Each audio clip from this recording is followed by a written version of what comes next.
Hi, my name is Victoria Seed, and today in this week's 10 at 11, we're going to be talking about the 6 reasons to back off when you are living with somebody else's addiction. I'm Victoria, and I help women who are living with another person's addiction to live their most happy and peaceful life, and I can help you too.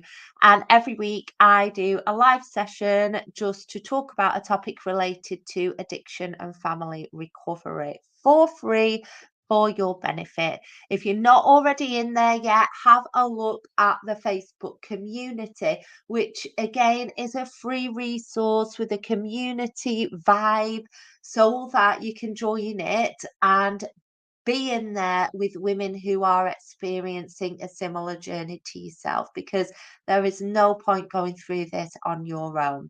So let's get into it then. Um, the 6 reasons I wanted to talk about today were around you backing off when living with someone else's addiction. And the reason for this is because every client and me is usually spending all of their time trying to stop their loved one's addiction. And what can happen in that scenario is that you get in the way unintentionally and not on purpose, but you can get in the way of recovery for yourself and for your loved one as well. So, the first thing I wanted to talk about today was the reason to back off is to protect your own mental health. So, when you are constantly focused on somebody else's behavior, as well as living in the toxic stress of having to deal with this situation, it can be really, really hard. It takes its toll. We know that. I probably don't need to tell you this. It affects you emotionally, it can affect you physically, such as affecting your sleep. It can leave you in a constant state of stress, releasing all the adrenaline and cortisol all around your body. We are not designed to live like that, okay? You're constantly in fight, flight, or freeze responses. My dog's just growling there. And it is not a healthy place to be, and that impacts on everything within your body.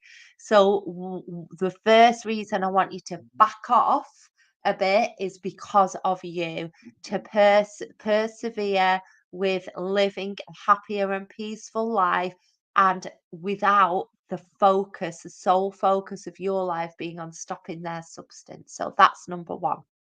Number two is that it takes a responsibility from you and passes it on to your person. So when you are doing all of the things to get your loved one to stop using their substance, it puts a responsibility on you rather than on them.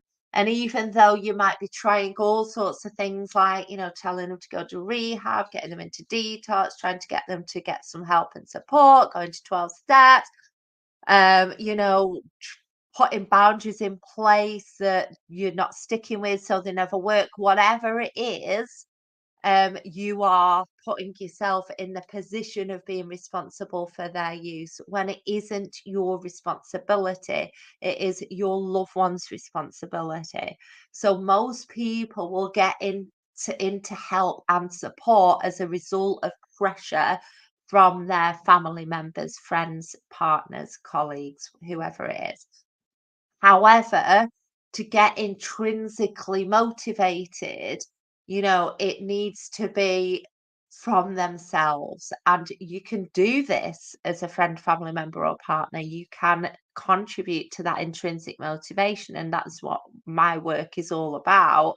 But you can't take the responsibility for it. And that directly or indirectly is what you're doing when you're constantly getting in the way and fighting the substance.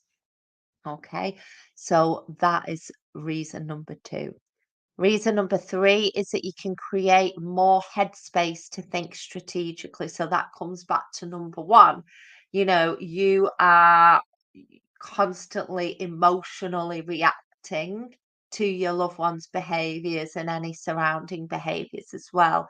And the reason for that is because when you're in a state of stress, your emotionally reactive part of your brain is going to be making the decisions because you are under stress, because you're in fight, flight, or freeze. Okay. So, what we want to do is work on that and give you some coping strategies to improve and increase your resilience, calm your central nervous system, and then switch on the strategic part of your brain or the prefrontal cortex so that these bits are working together, emotional and strategic. Okay. We want them working together. You can't get rid of your emotions, they're always going to be there, but we don't want your emotions making the decisions for you. So, this is going to help you think more strategically if you take that step out of the chaos and the drama and look at it with a bird's eye view. Okay. Number four, your person will probably be grateful for you taking that step out as well. If you have a little bit of respite from the way you've been doing things, which if you're listening to this, you may not have um, been doing anything effective, or some of you that are in my group, hello ladies, who are over in Not My Addiction, you might have started this recovery journey already, and some of you I know have worked with me. So your person will probably be grateful that you're backing off a bit. It might seem counterproductive in the sense that, they might be like, you might think they'll be like, oh, yeah, right, I can do what I want now. But that isn't the case. What you're doing is verbalizing or not that you are taking a step out when they're using the substance, and you are reevaluating things and your approach. And whatever behavior they decide to do as a result of that is up to them. But honestly, in the long run, it's going to benefit you more from taking a step out before you step back in a different way. Okay. Number five, you can learn better ways to communicate. So, this is following on from the last point. There are different and better ways to communicate always. I've learned communication tools and strategies. Do I use those strategies 100% of the time? No, I don't, because my emotionally reactive brain steps in over my strategic part and takes over sometimes, and that's part of being a human being. However, if you can learn the tools that I've used and you use those most of the time, rather than yelling, screaming, shouting, pleading, begging, all of those things, then they are going to work better. You take yourself out of being a reason for your loved one to use the substance as a reaction to conflict, for example, and you are just not engaging with any of that negative, angry, aggressive behavior. You are going to become assertive, and that is the best space to be. Passive aggressive behaviors are just not going to get you anywhere, and passive behaviors aren't either, where you withdraw completely and you're not getting any of your needs met. So, a big part of this work is learning those assertiveness skills.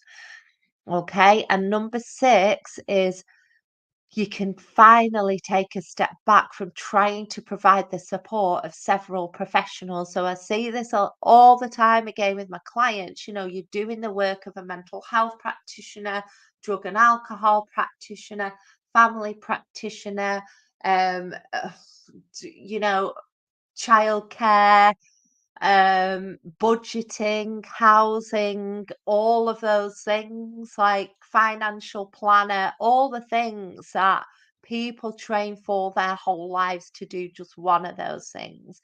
And the family members that I help have often been trying to do everything themselves, and often that is because they have tried to keep a secret. They've tried to protect their loved one from other people knowing, or there's been stigma and shame around it, or there's been like an emphasis on, GPs not knowing because of work or whatever it is. But there are ways and approaches that you can use, whether you want to use public sector services or private sector services, where you can get help and support, even if your loved one doesn't want it. And that's really important, because you cannot carry on doing the work of all of these people. I've done my work for 20 plus years, and that's why I am here talking about this today. Okay. So please, please, please take that step back. Let's just have a recap then. The first reason why you need to back off when dealing with someone else's addiction is number one, to protect your mental health. Number two, because it takes the responsibility from you and passes it to your person. Number three, you can create more headspace to think strategically instead of emotionally. Number four, your person will probably be grateful. Number five, you can learn better ways to communicate when you back off. And number six, you can step back from trying to provide the support of several professionals. That's it for for this week. I will see you next week. Come and join the Facebook group if you're not already in it, and if you want, book in a friendly chat with me, and we can see how I can help.